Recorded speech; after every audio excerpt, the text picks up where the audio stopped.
The sound of sirens pierced through the summer air as I sprinted across the parking lot, my heart hammering so hard I thought it would burst right out of my chest. A crowd had gathered near the edge of the lot, and through the sea of bodies, I caught glimpses of flashing red and blue lights. My legs felt like they were moving through water, every step an eternity. Then I saw her, my 6-year-old daughter Mia, lying on the hot pavement, her small body being attended to by paramedics in their navy blue uniforms. Her blonde hair was matted with sweat, her little sundress stained with vomit, and her lips were cracked and pale. One of the paramedics was hooking up an IV line, while another checked her vital signs with urgent practice movements. I collapsed beside her, my knees scraping against the concrete, but I felt nothing except the icy terror flooding through my veins. Mia's eyes were half closed, her breathing shallow and rapid. A female paramedic with kind eyes looked up at me and said something about heat exhaustion and severe dehydration, but her words seemed to come from underwater. All I could see was my baby girl, my precious Mia, lying there like a broken doll. A police officer with a notepad approached me, asking questions I could barely process. How long had she been out here? Where were her guardians? I opened my mouth to speak, but no sound came out. My throat had closed up completely. That was when I heard it. The sound of car doors slamming, followed by loud, carefree laughter. I turned my head, moving in what felt like slow motion, and saw them. My mother-in-law Diane and my father-in-law Ron, climbing out of their silver Cadillac loaded down with shopping bags from Nordstrom Saks Fifth Avenue and Michael Kors. Behind them, my sister-in-law Valerie emerged from her BMW, her arms full of even more designer bags, a Starbucks iced coffee in one hand. They were all laughing, completely oblivious to the emergency vehicles and the crowd of concerned strangers. Diane saw the ambulance first. Her perfectly made-up face registered confusion, then annoyance. Not concern, not horror. Annoyance. She marched toward me, her high heels clicking against the pavement, and the first words out of her mouth were not about Mia. They were about herself. "What the hell is going on here?" she shrieked, her voice shrill and sharp enough to cut glass. "You're making such a scene. Do you know how embarrassing this is? The neighbors are going to see this." Something inside me snapped. All the years of biting my tongue, of swallowing my words, of being the good daughter-in-law, evaporated in an instant. I shot to my feet and lunged at her, grabbing the shopping bags from her manicured hands and hurling them to the ground. Designer clothes spilled out onto the dirty pavement, a silk blouse landing in a puddle. "Look at your granddaughter," I screamed, my voice raw and primal. "Look at what you did to her." The police officer stepped between us quickly, his hand raised telling us both to calm down, but I couldn't calm down. My child was being loaded onto a stretcher, and this woman, this monster, was worried about what the neighbors would think. Before you hear the rest of this story, if you believe toxic family members should be held accountable for their actions, please hit that like button and subscribe to this channel. Your support means everything, and it helps stories like mine reach others who might be going through similar situations. Drop a comment below if you've ever had to stand up to a family member who crossed the line.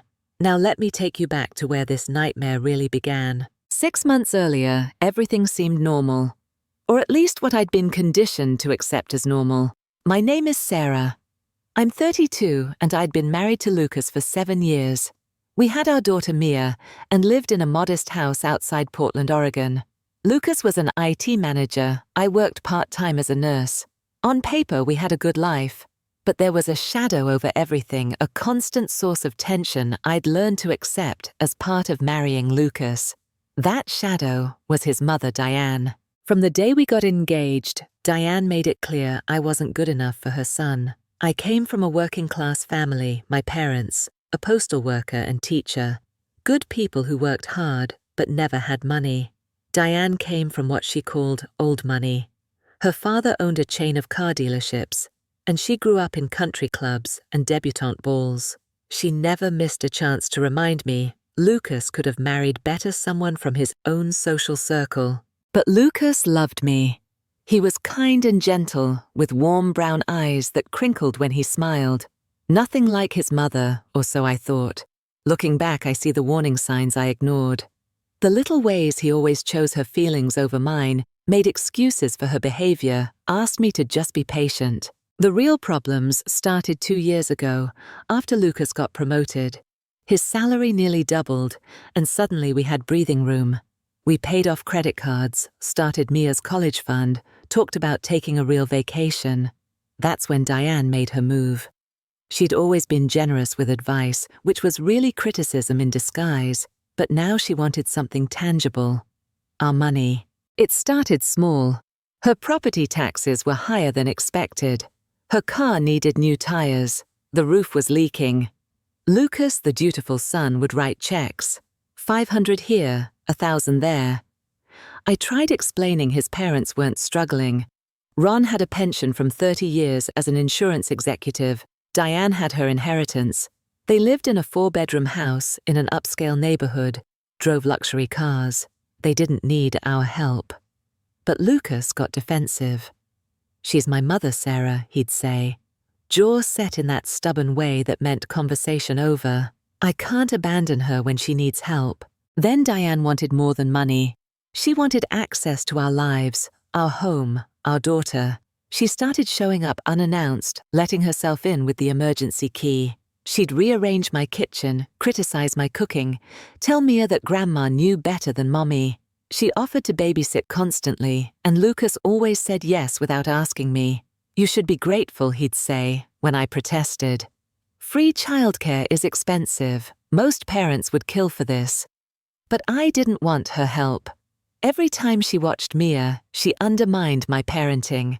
Late bedtimes, junk food, constant comments about how Mommy was too strict and no fun. Things got worse when Lucas added her as an authorized user on our credit card.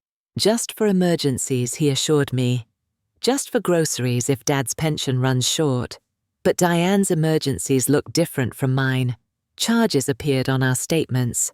Expensive steakhouse dinners, designer handbags, jewelry.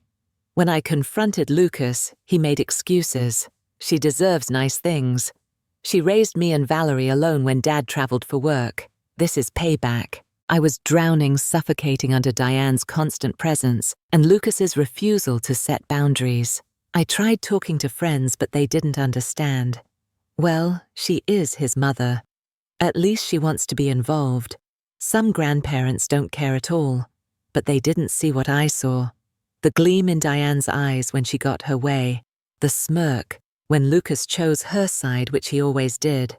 The credit card statements climbing higher and higher. 6 months before that terrible day in the parking lot, Diane started bringing Valerie into the picture more. Valerie was Lucas's older sister, and if Diane was a storm cloud, Valerie was a tornado. She was 38, twice divorced, and perpetually broke, despite having a well-paying job as a pharmaceutical sales rep. She spent money like it was going out of style, and she had 2 teenagers who were just as spoiled and entitled as she was. Diane adored Valerie, thought she could do no wrong, and constantly compared me unfavorably to her. "Valerie is so stylish," Diane would say. "Valerie knows how to keep a man interested. Valerie's children are so well behaved." The subtext was always clear. Valerie was everything I wasn't, and I should be ashamed of myself. Valerie started joining Diane for the babysitting sessions. The 2 of them would swoop in, take Mia for the afternoon or evening, and return her hours later than promised, wired on sugar, and full of stories about all the fun things Grandma and Aunt Val let her do. When I tried to set rules, Diane would wave me off.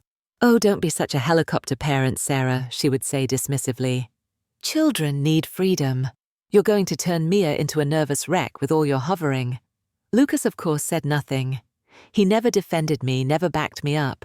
He would just retreat to his office or turn up the volume on the TV pretending he couldn't hear the arguments. The financial drain was becoming unbearable. Lucas's promotion had come with more money, but it was all disappearing into the black hole of his mother and sister's spending. I started picking up extra shifts at the clinic, working nights and weekends, desperate to keep our savings account from being completely emptied. I was exhausted all the time, running on coffee and anxiety. Mia started asking why Mommy was always so tired and sad. I didn't know how to explain to a 6-year-old that her grandmother was slowly destroying our family from the inside out. Then came the incident that I thought would be the breaking point, but it turned out to be just a preview of what was to come. It was a Friday night in early June, and Lucas and I had plans to go out for our anniversary dinner. It was going to be our first date night in 6 months. I had arranged for a babysitter, a responsible college student from our neighborhood who Mia adored. I had made reservations at a nice Italian restaurant. I had bought a new dress, something I never did for myself anymore. I was so excited, desperately hoping that maybe this night could help Lucas and me reconnect, could remind us of who we used to be before his family consumed everything. 2 hours before we were supposed to leave, Diane called. She had some elaborate story about a charity auction she absolutely had to attend that evening, something she had been planning for months, and she needed Lucas to come help her set up because Ron's back was bothering him. I could hear the manipulation in her voice even through the phone, but Lucas bought it. Hook, line, and sinker. "I have to go help her, Sarah," he said, already grabbing his car keys. "We can reschedule dinner." I stood there in my new dress, feeling like the biggest fool in the world. I had cancelled the babysitter. I had called the restaurant to cancel our reservation, my voice shaking with humiliation. I had taken off my dress and put on my old sweatpants, and I had cried myself to sleep on the couch while Mia watched cartoons beside me, patting my arm and asking if Mommy had a boo-boo. Lucas didn't come home until 2 in the morning. When I asked him about the charity auction, he got vague and defensive. "It ran late," he mumbled. There was a lot to do. I found out 2 days later from a social media post that there had been no charity auction. Diane had wanted Lucas to take her and Valerie shopping, to carry their bags and pay for their purchases, like some kind of personal servant and ATM. He had lied to me. My own husband had lied to me to appease his mother, and when I confronted him about it, he had the audacity to turn it around on me. "You're always so suspicious of my family," he said coldly. "You never want me to spend time with them. Can't you just be happy that I have a close relationship with my mom?" I realized in that moment that I was completely alone in this marriage. Lucas was never going to choose me. He was never going to protect me or our daughter from his mother's toxic behavior. He was so deep in the fog of his upbringing, so conditioned to put Diane first, that he couldn't even see how wrong it all was. I started researching family therapists, thinking maybe a professional could help him see what was happening. But every time I brought it up, Lucas shut me down. "We don't need therapy," he would say. "You just need to be less dramatic." Summer arrived, and with it came the heat. June in Portland could be mild, but July and August were brutal, with temperatures regularly climbing into the 90s. Our neighborhood didn't have a lot of trees yet, and the parking lot outside our condo building turned into a concrete oven during the afternoons. Everyone knew you didn't leave anything valuable in your car during the summer, and you certainly didn't leave any living thing, not even for a few minutes. On the morning of July 23rd, I was scheduled to work a short shift at the clinic, just 4 hours covering for a colleague who was on vacation. Lucas was supposed to be working from home, but he had a last-minute meeting called by his boss. We needed someone to watch Mia for a few hours, just from 10 in the morning until 2 in the afternoon. I called the babysitter we usually used, but she was out of town visiting family. I called my mother, but she was 3 hours away and couldn't make it in time. I was starting to panic because I couldn't miss this shift. We were short-staffed, and I had already taken time off earlier in the month when Mia had a stomach bug. That was when Lucas suggested calling his mother. I felt my stomach drop. I didn't want Diane anywhere near Mia without me there, but I was out of options. Lucas called her, and Diane agreed immediately, sounding positively delighted at the opportunity. "She'll be fine," Lucas assured me as I got ready for work. "It's only 4 hours, Sarah. What could possibly go wrong?" Everything I thought. Everything could go wrong. But I didn't say it out loud. I just kissed Mia goodbye, made sure Diane had my cell phone number, even though she already had it saved, and left for work, with a knot of anxiety in my stomach. At the clinic, I couldn't concentrate. I kept checking my phone between patients, hoping for updates. Diane had promised to text me when they got to her house, when they had lunch, when Mia went down for her afternoon quiet time. but my phone stayed silent. By noon, I was getting worried. I texted Diane. No response. I texted Lucas. He replied saying he was in his meeting and couldn't talk. I called Diane. The phone rang and rang, then went to voicemail. A cold dread started creeping up my spine. Something was wrong. I could feel it in my bones. At 1:30, I told my supervisor I had a family emergency and I needed to leave. She could see the panic on my face and didn't argue. I practically ran to my car and drove home well over the speed limit, my hands shaking on the steering wheel. I tried calling Diane 3 more times during the 15-minute drive. No answer. I tried calling Lucas. No answer. When I pulled into our neighborhood and saw the ambulance and police cars in the parking lot, I think some part of me already knew. I knew before I even got out of the car. I knew before I saw the crowd. I knew before I saw my baby girl lying on that hot pavement fighting for her life. Which brings me back to that moment standing in the parking lot with shopping bags scattered around my feet and my mother-in-law staring at me with outrage instead of remorse. The police officer who had separated us asked Diane and Valerie to explain where they had been. Diane drew herself up to her full height, which wasn't much since she was only 5'3", but she tried to look dignified. We went shopping, she said, as if it were the most reasonable thing in the world. Mia was being fussy, and Valerie and I needed to run some errands. We left her in the car with the windows cracked. She was fine when we left her. The police officer's expression hardened.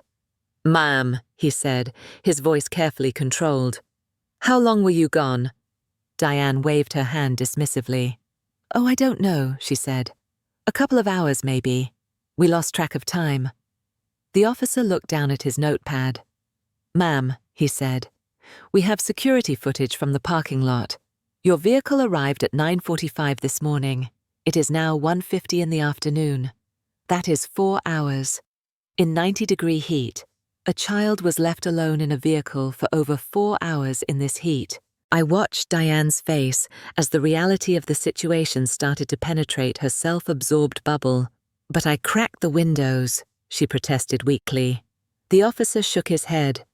"Cracking the windows does nothing when the interior temperature of a vehicle can reach 140 degrees on a day like this.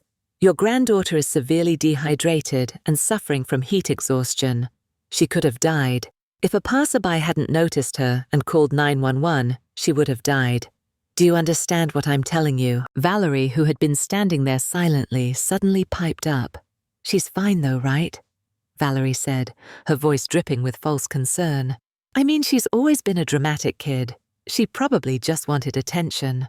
I turned to look at my sister-in-law, this woman who was supposedly an adult, but had the emotional intelligence of a spoiled teenager, and I saw red. My hands clenched into fists at my sides. Before I could say or do anything, I would regret. Lucas's car screeched into the parking lot. He jumped out still wearing his work clothes, his tie askew, his face drained of all color. He ran straight to the ambulance where the paramedics were preparing to transport Mia to the hospital. I followed him, leaving Diane and Valerie standing there with the police officer. Lucas climbed into the ambulance with Mia, and I got in beside him. As the doors closed, I looked back and saw Diane starting to walk toward us, but the officer put his hand on her arm, stopping her. I heard him say something about needing to ask more questions, and then the ambulance pulled away, sirens wailing. At the hospital, Mia was taken straight to the pediatric emergency room. A team of doctors and nurses swarmed around her, hooking her up to monitors, checking her temperature, examining her for signs of heat stroke. Lucas and I stood outside the room, watching through the glass window, holding onto each other, because it was the only thing keeping us both from completely falling apart. A doctor came out after what felt like hours, but was probably only 20 minutes. "She's going to be okay," he said, and I felt my knees buckle with relief. Lucas caught me holding me up. She's severely dehydrated, and her core temperature was dangerously high when she came in. The doctor continued. "We're going to keep her overnight for observation and continue IV fluids. She's very lucky. Another hour in that heat, and we would be having a very different conversation." Lucky. My daughter was lucky. She was lucky that someone had noticed her before it was too late. She was lucky that she hadn't suffered permanent brain damage from the heat. She was lucky that she was going to survive what should have been a simple afternoon with her grandmother. I wasn't feeling lucky. I was feeling like my entire world had just been tilted on its axis, and nothing would ever be the same again. Lucas and I sat by Mia's bedside as she slept the IV drip, slowly rehydrating her small body. Neither of us spoke. There was too much to say, and no words adequate enough to say it. Around 4 in the afternoon, Lucas's phone started buzzing. He pulled it out and looked at the screen, and I watched his face change from exhausted grief to confusion to anger. "What is it?" I asked. Lucas held up his phone so I could see. It was a notification from our credit card company, a fraud alert for unusual activity. Someone had charged over $2,000 at Nordstrom, $1,500 at Saks, $800 at a jewelry store, and $600 at an Apple store, all within the past 4 hours, all while Mia was dying in that parking lot. Lucas pulled up our credit card account on his phone, his hands shaking. There were the charges listed in neat chronological order. 9:53 a.m. Nordstrom, 10:42 a.m. Saks Fifth Avenue, 11:30 a.m. Tiffany & Company, 12:15 p.m. Apple Store, 1:20 p.m. Starbucks. His mother and sister had gone on a shopping spree using our credit card, the one he had given Diane for emergencies, while our daughter was locked in a hot car, fighting for her life. They had bought designer clothes, expensive jewelry, the new iPhone model that had just come out, and topped it all off with fancy coffee drinks. Then they had come back to the parking lot, laughing and carefree, only to be met with police and an ambulance. I watched Lucas's face as he processed this information, and I saw something break in him. Something fundamental shifted in his eyes, like he was finally seeing his mother for what she really was. His jaw clenched so hard I could see the muscle jumping. His breathing became shallow and rapid. "Sarah," he whispered, and his voice sounded destroyed. "Oh my God, Sarah, I'm so sorry. I'm so sorry. I should have listened to you. I should have protected you both. What have I done?" Before I could respond, there was a commotion outside Mia's hospital room. I looked through the window and saw Diane and Valerie pushing past a nurse trying to force their way to the room. Lucas stood up so fast his chair fell over backwards with a crash. He strode to the door and yanked it open, stepping into the hallway and closing the door behind him so they wouldn't disturb Mia. I moved to the window so I could hear what was happening. Diane started talking immediately, her voice high and defensive. "Lucas, honey, you have to understand," she began. "We didn't mean for this to happen. It was just supposed to be a quick shopping trip. Valerie needed some new work clothes, and I saw they were having a sale, and we just lost track of time. Mia was sleeping when we left her, and she seemed perfectly comfortable." Lucas didn't let her finish. His voice came out low and deadly calm, which was somehow more frightening than if he had yelled. "You left my daughter in a car for over 4 hours in 90-degree heat while you went shopping," he said. Each word was precise and clipped. "You used my credit card to buy designer clothes and jewelry while my daughter was dying. Do you understand that she could have died?" Valerie made the mistake of opening her mouth. "Oh, come on, Lucas," she said with an eye roll. "Don't be so dramatic. She's fine, isn't she? Kids are resilient. Remember when we were little and Mom used to leave us in the car all the time while she ran errands? We turned out fine." Lucas turned to his sister, and the look on his face made her take a step back. "We didn't turn out fine, Valerie," he said quietly. "We turned out damaged. We turned out thinking it's okay for a mother to prioritize shopping over her children's safety. We turned out thinking it's okay to lie, manipulate, and steal from people who love us. No, we didn't turn out fine at all." He pulled the stack of credit card receipts from his pocket, the ones he had printed in the hospital business center while I sat with Mia. He threw them at Valerie, and they scattered at her feet like autumn leaves. "That's $2,000 at Nordstrom," he said, his voice rising now. $1,500 at Saks, $800 on jewelry you don't need, $600 on phones and gadgets for your kids who already have everything. all charged on my card. While my daughter was dying, you spent over $5,000 and you couldn't even be bothered to check on Mia once. Not once in 4 hours did it occur to you to go back to the car and see if she was okay. Diane's face was turning red, but I couldn't tell if it was from shame or anger. Probably anger knowing her. "How dare you speak to your mother this way," she hissed. "After everything I've done for you, after all the sacrifices I've made." Lucas let out a laugh, but it was bitter and hollow. "Sacrifices," he repeated. "What sacrifices, Mum? You mean the sacrifices Sarah has made. Working extra shifts to cover the money you've been bleeding from us for years. The sacrifice of never having a moment of peace in her own home because you won't respect our boundaries. The sacrifice of her mental health and our marriage because I was too weak to stand up to you." A security guard approached, asking them to keep their voices down or take the conversation outside. Lucas looked at his mother and sister with an expression I had never seen on his face before. Pure disgust. "Get out," he said flatly. "Get out of this hospital and don't ever come near my family again. I am cutting you off completely. Every credit card with your name on it will be cancelled by tomorrow morning. Every check I've written, every bill I've paid, all of it stops today. And if you ever try to contact Mia again, I will file for a restraining order. Do you understand me?" Diane's mouth fell open. She looked genuinely shocked, like she couldn't believe her golden boy was actually standing up to her. "You don't mean that," she said, her voice wavering. "Lucas, you're upset you're not thinking clearly. You need your family." Lucas shook his head. "No, Mum," he said. "I need my family. My wife and my daughter. You and Valerie, you're not family. You're parasites, and I'm done letting you feed off us." He turned his back on them and walked into Mia's room, closing the door firmly behind him. A nurse escorted Diane and Valerie out while they protested and made threats about lawyers and their rights as grandparents. Lucas came back to my side, and we stood together watching our daughter sleep, her little chest rising and falling steadily now, her color starting to return to normal. "I'm sorry," he said again, his voice breaking. "I'm so sorry I let it get this far. You were right about everything. I was blind, or maybe I just didn't want to see because it was easier to keep the peace than to admit my mother is toxic. But I see it now, Sarah. I see it all so clearly, and I will spend the rest of my life making this up to you and Mia." I wanted to be angry with him. Part of me was furious that it had taken our daughter nearly dying for him to finally open his eyes. But another part of me, the part that still loved him, despite everything, recognized that he had been a victim too, in his own way.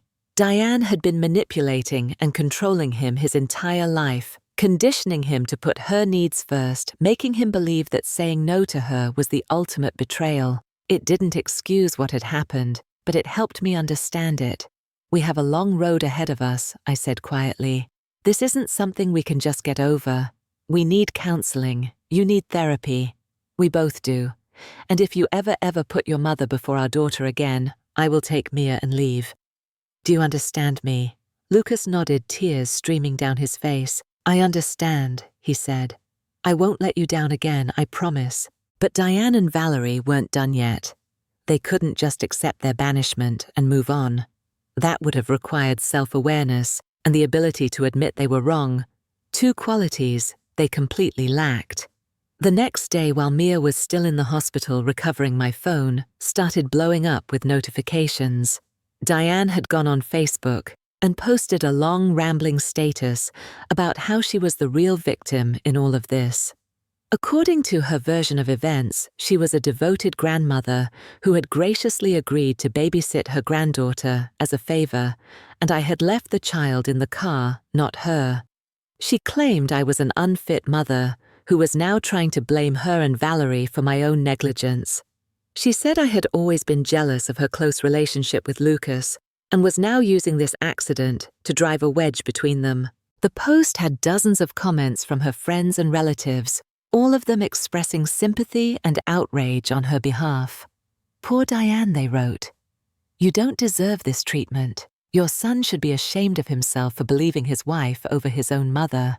I felt physically sick reading it. She was rewriting history, creating a completely false narrative and people were believing her. I took screenshots of everything, my hands shaking with rage. Lucas saw them too, and looked like he was going to throw his phone across the room. But it got worse, much worse. 2 days after we brought Mia home from the hospital, there was a knock on our door. I opened it to find a woman in her 40s, with a kind but serious face, holding an official-looking badge. "Mrs. Henderson," she said, "I'm Jennifer Martinez from Child Protective Services. We received a report of child neglect and abuse, and I need to speak with you and your husband." My blood ran cold. CPS. Diane had called CPS on us. She had actually reported us for child abuse to try to take Mia away from us, or at least to punish us for cutting her off. We let Miss Martinez in, and she spent 2 hours going through everything. She interviewed us separately. She interviewed Mia, asking her gentle questions about how Mommy and Daddy treated her, if she ever went to bed hungry, if anyone ever hurt her.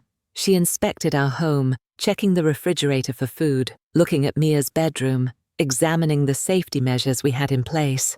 It was humiliating and terrifying, knowing that this woman had the power to take our daughter away based on the lies of a vindictive grandmother. But Ms. Martinez was thorough and professional. She also pulled the police report from the parking lot incident, and she read the witness statements from people who had seen Diane and Valerie leaving Mia in the car. She looked at the hospital records, documenting Mia's heat exhaustion. After her investigation, she sat down with Lucas and me in our living room. "I'm going to close this case," she said.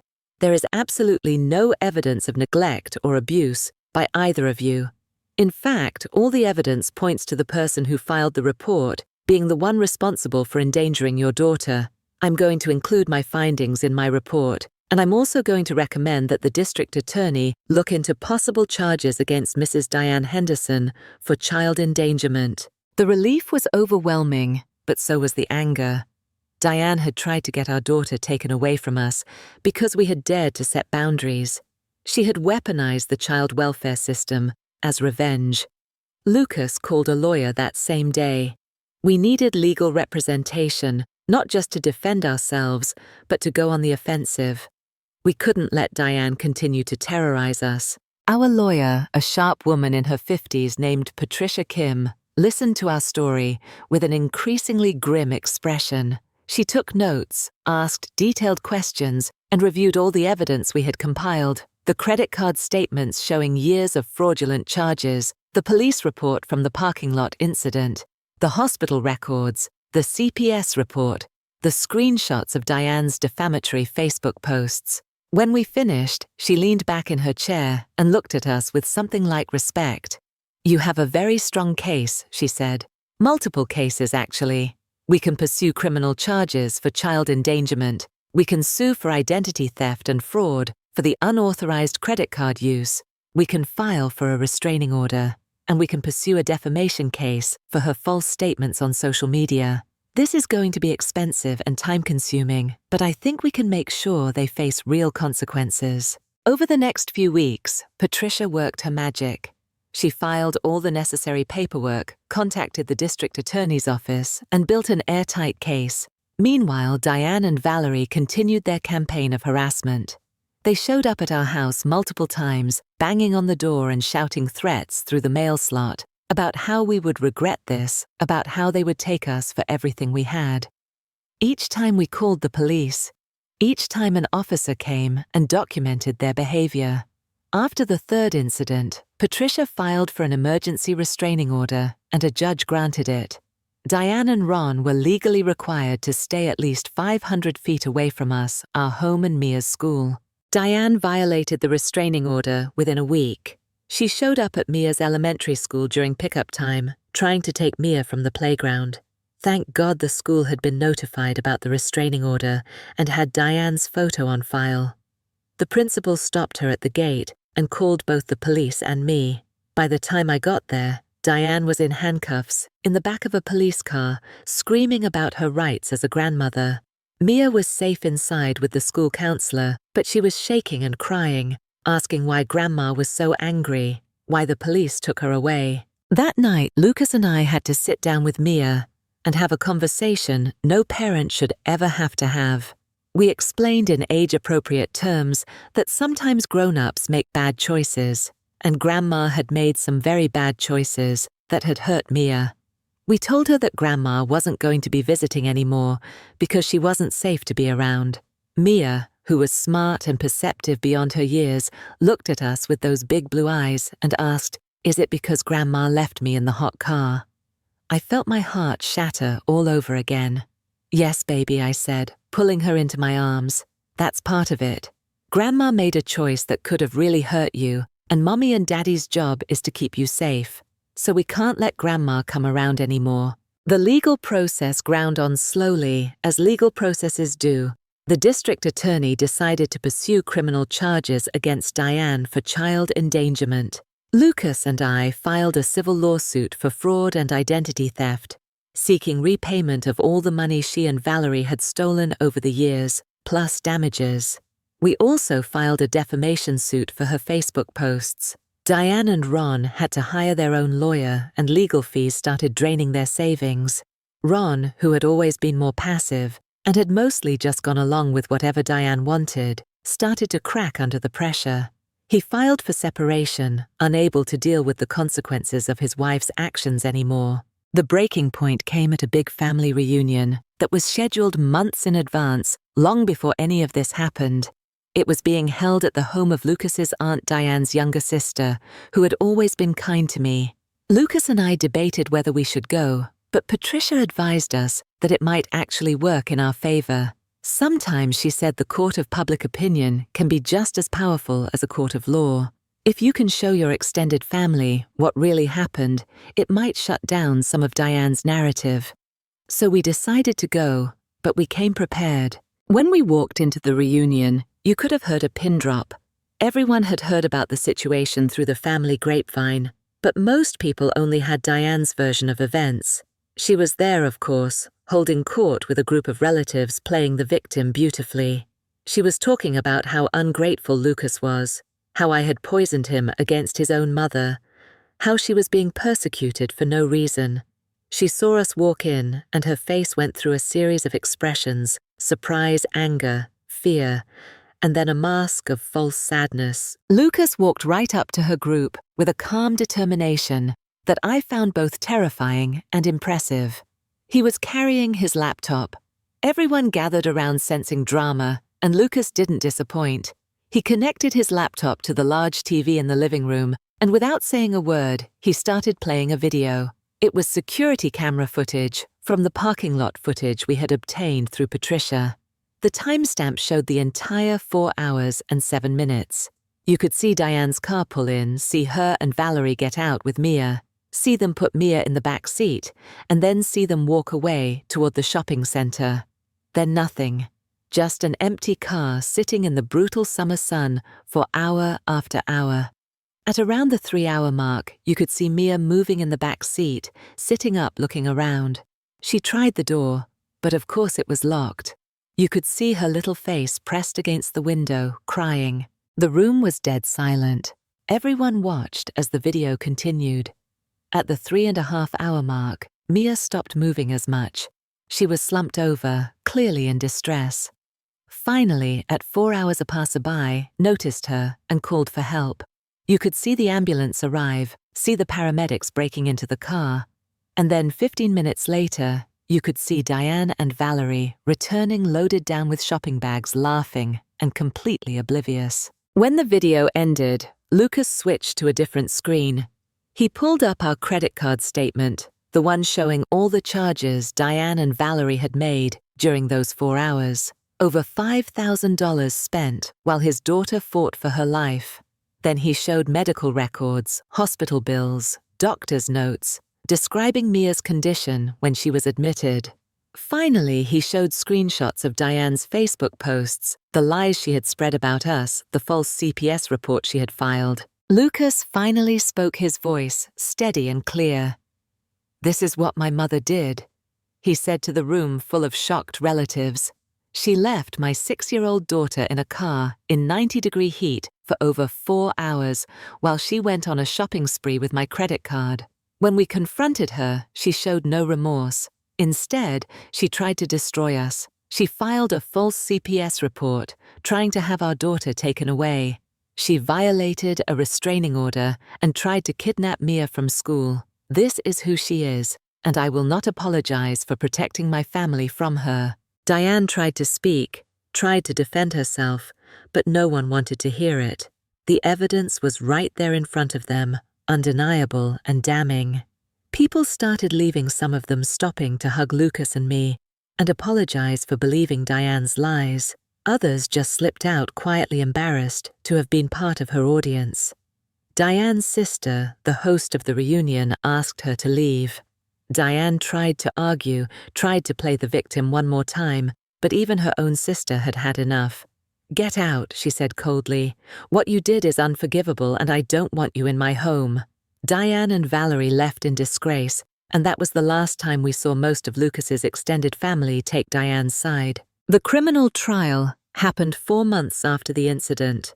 Diane was charged with felony child endangerment, a charge that carried the possibility of jail time. Her lawyer tried to argue that it was an honest mistake, that she had simply lost track of time, that she never intended to harm Mia. But the prosecution, armed with all the evidence we had provided, painted a clear picture of a woman who had prioritized shopping and her own desires over the safety of a child in her care. The jury deliberated for less than 3 hours before finding her guilty. The judge, a woman who had clearly seen too many cases of child abuse and neglect, did not go easy on Diane. She sentenced her to 2 years of probation, 200 hours of community service, and ordered her to pay restitution for all of Mia's medical bills. She also issued a permanent restraining order, prohibiting Diane from having any contact with Mia until Mia turned 18 and could decide for herself if she wanted a relationship with her grandmother. It wasn't jail time, but it was something. It was justice. The civil lawsuit hit them where it hurt most. Diane and Valerie settled rather than face trial, agreeing to repay every fraudulent charge over the years. $80,000 plus interest and legal fees. Diane had to sell her precious house to cover it. Ron divorced her and moved to Arizona to start fresh. Valerie's husband left her too when he discovered the debt and her role in nearly killing Mia. Last I heard, she was working retail in a studio apartment, her designer bags long gone. Our recovery took time. A year of marriage counseling helped Lucas and me work through the damage. He went to individual therapy too, finally confronting the manipulation he'd endured his whole life. There were moments I wasn't sure we'd make it, but Lucas showed up every single day, proving he had changed. Mia needed therapy as well. The nightmares lasted months, her little body remembering the heat and fear even when her mind tried to forget. But children are resilient, and with help she healed. A year later, we moved to a new house with a fenced backyard, where Mia plays while I watch from the kitchen window. We installed security cameras everywhere. Maybe we're paranoid, but after what happened, we'd rather be safe. Lucas got a better job. I went back to finish my nursing degree, and we're finally building the life we deserved all along. We have barbecues with friends, take Mia to gymnastics, go on real vacations. Just the 3 of us making our own memories. Ron reached out months ago with genuine apologies.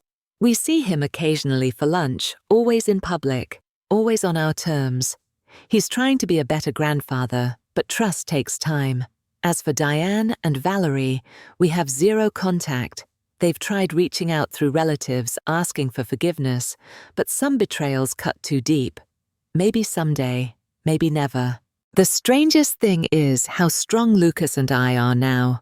This trauma could have destroyed us, and it almost did. Instead, we came out stronger, more committed, clearer about what matters. We don't take each other for granted anymore. We're true partners. Mia is thriving in 2nd grade, excelling and making friends. When she asked about Grandma recently, we told her the truth in age-appropriate terms. Grandma made bad choices that meant she couldn't be in our lives anymore. We didn't want Mia thinking she was unloved, just that adults sometimes make mistakes with permanent consequences. Looking back, I see all the red flags I ignored, all the times I should have fought back, but didn't. I think about the exhausted, miserable woman I was 2 years ago, convinced this was just what family looked like. I want to shake her and tell her she deserves better. But I'm not that woman anymore. I found my voice and used it to protect my child. That's what mothers do. We fight for our babies even when it means fighting people we're supposed to love, even when it means blowing up our lives and starting over. Here's what I learned. Blood doesn't make family. Real family is built on respect, trust, and boundaries. Real family protects each other. They don't leave children to die while shopping for luxuries. If the people who share your DNA can't be real family, you find it elsewhere or create it yourself. My family is Lucas and Mia. My family is the friends who brought meals during the legal battles. My family is the neighbors who wave hello. My family is chosen intentional and healthy, and I will protect them with everything I have. So tell me, have you ever cut off a toxic family member to protect yourself or your kids? Was it the hardest thing you ever did, or was it a relief? How did you handle the guilt of losing someone who was supposed to love you? Drop your story in the comments, because we all need to know we're not alone. If this resonated with you, if you believe protecting our children comes first, no matter what, smash that like button and subscribe. Your support helps these stories reach people struggling with similar situations, people who need to hear that setting boundaries is okay, saying no is okay, and choosing your well-being over toxic obligations is okay. Thank you for listening. Remember, you're not obligated to set yourself on fire to keep someone else warm, no matter who they are.